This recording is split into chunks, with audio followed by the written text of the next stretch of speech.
From the studios of Farm Journal Broadcast, this is AgDay.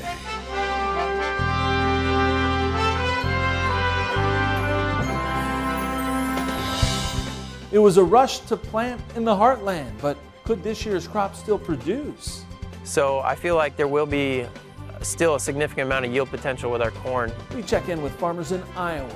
A surprise when it comes to U.S. wheat. This is one of the biggest numbers we've seen. And a positive sign for farmers in Ukraine. A ray of hope to ease human suffering and alleviate hunger around the world. As farmers here do what they can.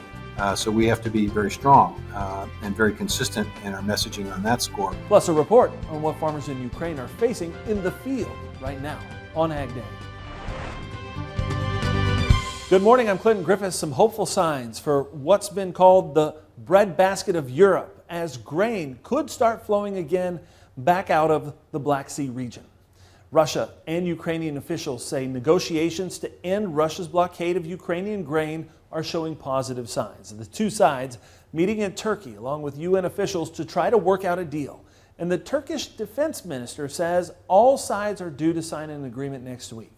In a world darkened by global crisis, today at last we have a ray of hope. A ray of hope to ease human suffering and alleviate hunger around the world.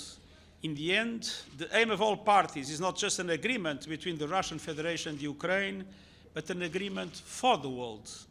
Ukraine's Black Sea ports have been blocked since Russia invaded the country in February, sending global grain prices soaring, adding to concerns about global hunger. Now, I got the chance to talk to Ag Secretary Tom Vilsack about the situation in Ukraine. He tells me while he's hopeful a deal for the safe passage of grain can be worked out, he remains skeptical of the good faith Russia brings to the table. And he says the U.S. is continuing to look for ways that it can help Ukrainians move as much product as possible out of their country. So as farmers there begin to harvest this year's crop, they will have storage capacity. They should never have invaded Ukraine. They should stop this war immediately. They should stop doing what they're doing in terms of making food a weapon of war. They should stop the propaganda and try to misdirect the rest of the world in terms of who's causing any shortages that may be experienced in North Africa and the Middle East. So we have to be very strong and very consistent in our messaging on that score. You can watch my complete interview with the Secretary where we covered a wide variety of topics on agweb.com. We'll also have more on AgDay in the coming days. Meanwhile, the war continues. New satellite images show a huge crater after a Ukrainian strike against Russian targets inside Ukraine. As Ivan Watson reports, such attacks in southern Ukraine are making it difficult for farmers to harvest their crops. This is the farmer's deadly crop, part of it this summer. Rockets, Russian rockets and nose cones that he's collected from his farm fields in the last couple of weeks. And that's the reality of life in this part of Ukraine. There is incredible, rich farmland here. This is one of the biggest grain exporting countries in the world. We're just in the kind of parking lot amid the tractors and combines of this farm. But right now, everywhere in southern Ukraine, you'll see people harvesting wheat and grain, and they're doing it amid artillery and frontline combat that is very close by. We've been hearing the explosions of artillery coming to the south of here, and actually we're driving through farm fields next to burned out tanks and armored personnel carriers, and the farmers are still working, even with the threat of Russian artillery that could land here. It's remarkable, the bravery of these people.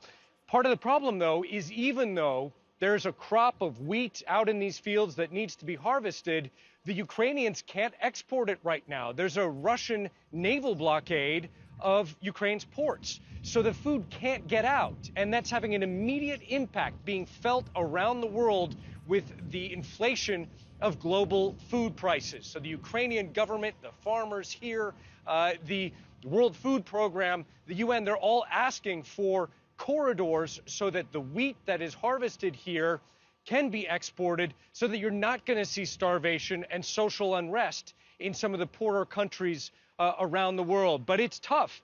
There are barns here, storage facilities that are full of grain from this farmer's last year's crop that he cannot take to market right now. And this is just one example of the consequences of this terrible war. What the Ukrainian government is accusing Russia of fighting hunger games, driving up food prices and shortages of food around the world.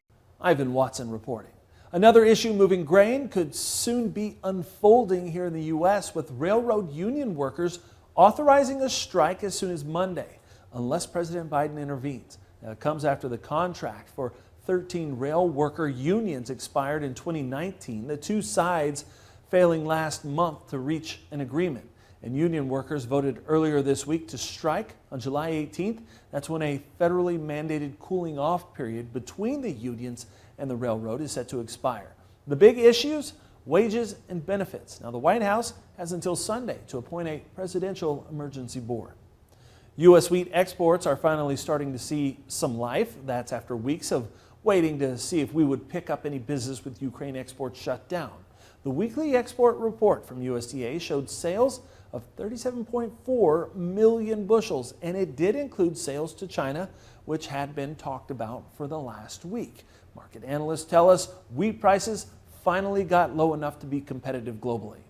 I mean, this is one of the biggest numbers we've seen. Well, the report says it's the largest in 10 years. Of course, the largest for this marketing year, coming in well over 1 million metric ton.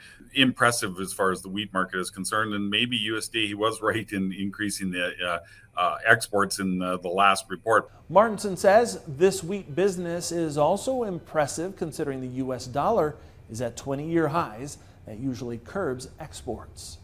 USDA left national corn and soybean yields unchanged in this week's supply-demand report. However, are those forecasts too high? AgDay's Michelle Rook joins us with some insight. Clinton, USDA is still estimating national corn yield at 177 bushels per acre and soybeans at 51.5 bushels per acre. The question is whether that's taking into account the recent weather, expanding drought, and the lagging crop development in key states like Iowa. Yes, the crop looks excellent there, but this week's crop progress report showed only 7% of the corn is silking compared to the 21% 5-year average. Tim Kauser farms in central Iowa and says planting was delayed in his area by about a month. He says the recent heat has been beneficial in pushing the crop along, but the corn is pollinating nearly 2 weeks late, so he's trying to stay optimistic about yields. You know, a lot of these crops will compensate. A lot of these crops will compensate for being planted late, specifically corn. So I feel like there will be still a significant amount of yield potential with our corn. Soybeans aren't as far behind in Iowa with 34% blooming, just 8% behind normal, but that's still 20% behind last year. And Kauser is not as optimistic about his soybean crop because he says it's short and just started blooming this last week. The soybeans, I'm a little nervous. They need some size to them. They need more nodes. So I think that we're going to have reduced yields in our beans this year. Kauser has had nearly perfect moisture levels so far this season after drought last year, which will help support yields. Now, another concern he has with the lagging development is if the weather does not cooperate this fall, the corn won't finish, and that could mean a lot of drying at harvest. Crews in a remote corner of Southwest Virginia have located all 44 people who were reported unaccounted for after devastating flooding washed out roadways and damaged more than 100 homes. The Buchanan County Sheriff says they worked throughout the night to locate and reunite residents with their loved ones. There are no reports of injuries or deaths. Now, a series of severe thunderstorms stalled over Buchanan County earlier this week, dumping up to 6 inches of rain in just a few hours. In other areas, especially the Southwest, any rain would be welcome relief. Meteorologist Meir Savik joins us with an update. Yeah, Clinton, and we've got an updated drought monitor. We want to take a look, though, over the past month, see how things have changed with this drought monitor. Again, been watching that flash drought, that rapid development of drought in the east, and that's what you're going to see here really ramp up over the past month, and we're still going to be dealing with a lot of those drought conditions through parts of the Mississippi River Valley, down into parts of Tennessee, northern Mississippi, even Arkansas, now starting to see dry, moderate, and even severe drought conditions pop up. And that's something that we're going to continue to watch, even with a little bit more rain expected in the east as we head through this week. You can still see very dry soil out in the west for parts of Texas, not as wet as it's been in parts of the Four Corners, and still expecting more rainfall in that area as we head through the next 10 days, but also watching the Corn Belt for some much needed rain, as well as the Gulf Coast and parts of Florida, as some of those drought conditions likely will be eroded as we head over the next couple of weeks, and we'll keep an eye on that right here on Ag Day. And dogs have an important role on the farm to play as well. Jacqueline Wilson of Lakeside, Nebraska, sharing this video of her dog, saying she's been on rabbit patrol for the last hour. Good dog. I'll have more on your forecast coming up. All right, thanks, Matt. Now, market watchers are keeping a close eye on weather right now. How is that impacting our prices? Well, we'll look at that next. And later, how willing are you to make changes to live a so-called healthier lifestyle? Why, for some, that may be a tall order in the country. Ag Day is brought to you by the End Zone by Farm Shop MFG, which allows you to rehydrate your soybeans from 10 to 13%. On a 20,000 bushel bin, that's an extra semi-load added to your bottom line. Order your End Zone fan control by July 31st and receive $200 off.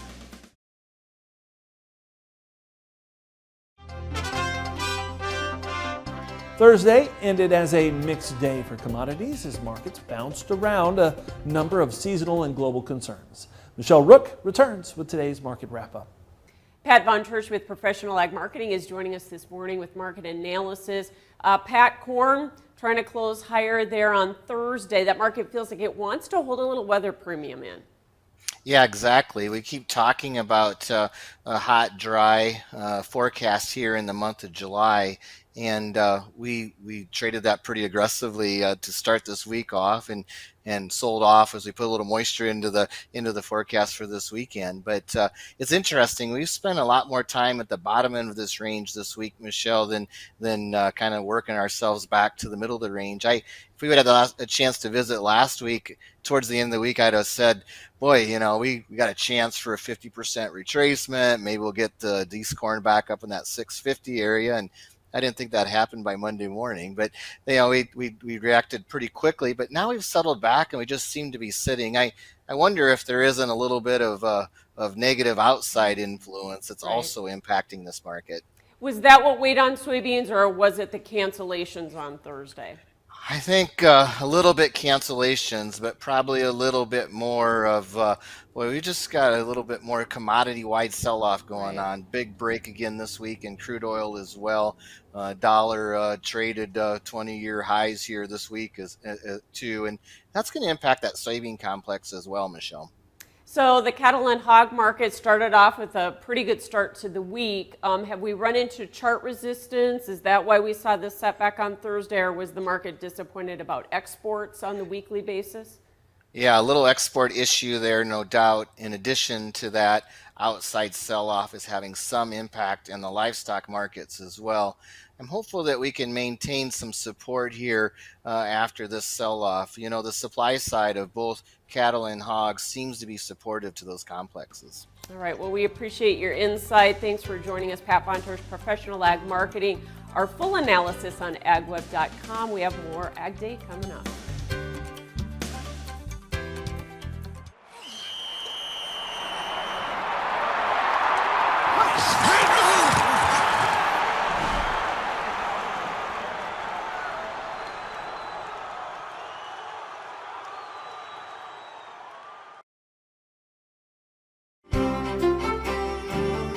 Meteorologist Matt Yurosavik joining us, taking a look at our national forecast and starting with the drought monitor here, where, you know, kind of there in the Midwest, there's that kind of expanding drought that we've been watching. Yeah, and we've seen that over the past month, as we showed you earlier, and that's going to continue even with more rain expected in the east. Still very dry and very much below average on rainfall. And that lack of moisture over the last month, again, has really started to ramp up those drought conditions in parts of the Corn Belt where we really need the rain. We could get some over the next 10 days, but then also down towards Memphis, parts of Kentucky, western parts of Texas, even northern parts of Mississippi and Alabama starting to see those drought conditions, and still looking abnormally dry with even some moderate drought conditions popping up along the east there, the south and east, and still dealing with the very dry conditions across Texas. Even the Four Corners, where we're going to see more of those pop-up showers and thunderstorms this week, and still very dry in parts of Nevada and the San Joaquin Valley, as not much rain expected there over the next 2 weeks. So here's a look at the precipitation as we head through the next couple of days and into the weekend. Got a lot going on here in the upper Midwest. Parts of the Corn Belt there going to luck out, but other parts will miss out on this system.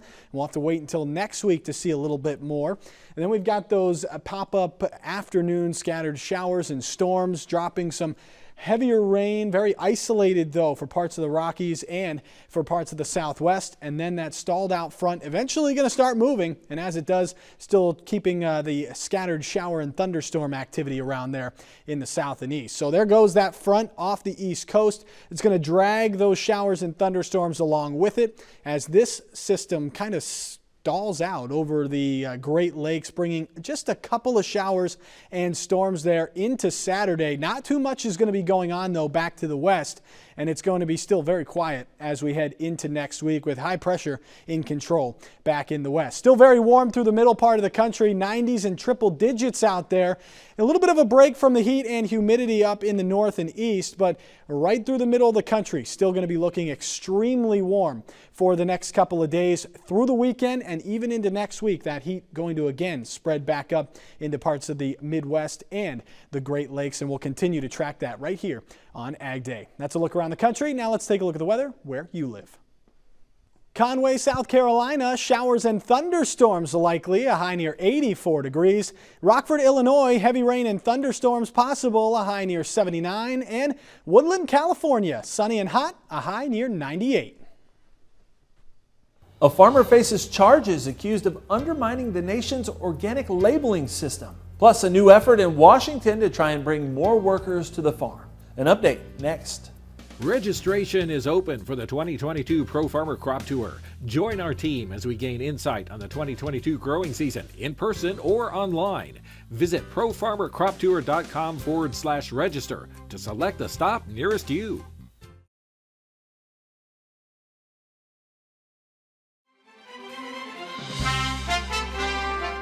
Ag leaders took to Capitol Hill to call on Congress to address the farm labor shortage.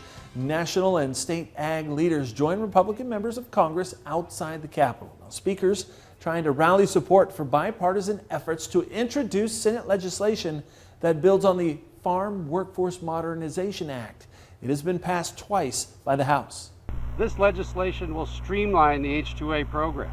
It will establish new employment merit-based programs to ensure that people are not only here to work in agriculture, but more importantly, they are here legally and that they remain law-abiding people while they are here and they continue to contribute to our farms and ranches.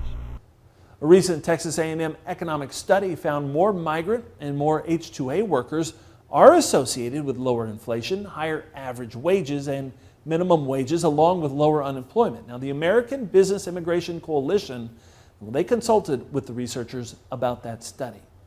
A Minnesota farmer is accused of making $46 million by allegedly passing off corn and soybeans as organically grown. James Clayton Wolf was charged in federal court with felony wire fraud. Prosecutors say Wolf falsely labeled crops grown at his Cottonwood County farm as organic. They say he defrauded grain buyers and undermined the nation's organic labeling system. Now, Wolf's attorney says his client is a 65-year-old career farmer who has led a good life and now seeks vindication. If found guilty, he faces up to 20 years in prison. Find farm equipment on Machinery Pete's July 19th online auction. No reserve, no buyer fees. Start bidding now at auctions.machinerypete.com.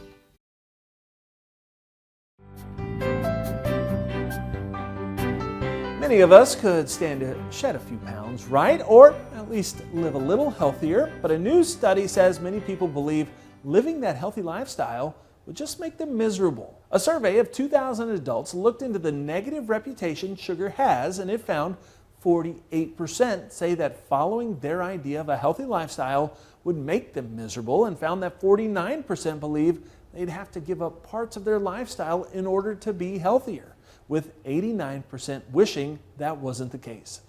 59% answered that eating healthier means eating food that doesn't taste good but is good for them, and they believe that mostly means eating fruits and vegetables. The information was gathered by one poll for one brand, which is known for its protein bars and plant-based snacks. And that's all of our time this morning. From all of us here at AgDay, I'm Clinton Griffiths. Have a great day, and thanks for watching.